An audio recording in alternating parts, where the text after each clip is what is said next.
Guys, welcome. My name is Primo Galisa. I'm one of the partners here at CFS. The topic we're going to cover today, again, as always, the business construct approach.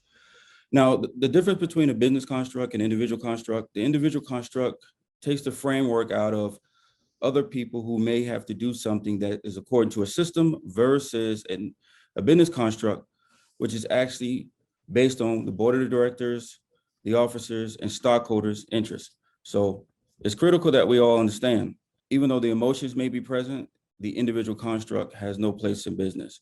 Individual construct looks at objective truth, which means it's outside of you, not based on your feelings on the subject matter. So board of directors, we always start with the board because this is the most important group once the company is established. I will highly suggest that if you run a private legal entity, happen to be a C corporation, that has not filed for a tax exemption to be an S corp, that you would establish a board. If you have an S corp, I still would tell you to establish a board. If you have an LLC, I would tell you to manage the position that you actually hold with putting a management team in place. I would never suggest that you run any company without a governing body that you can hold yourself accountable to. This is important. Now, directors appointed by shareholders to oversee the management of the corporation. There are three distinct types of directors. Chairman of the board, the leader of the board whose job is to effectively oversee the other directors and work in conjunction with the CEO and other corporate officers to formulate and implement business strategies. So when a person should be elected to be a chairman of the board, I always will tell you this as well, it shouldn't be the CEO.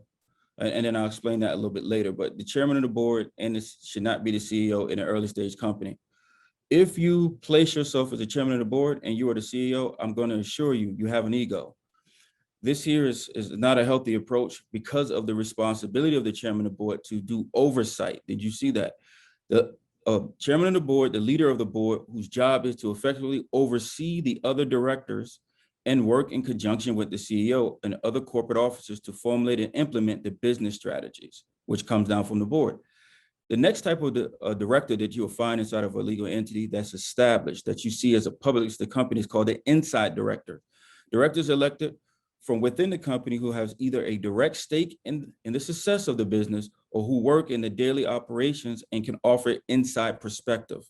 Now, an inside director has equity. A chairman of the board doesn't have to have equity, but an inside director does have an equity stake.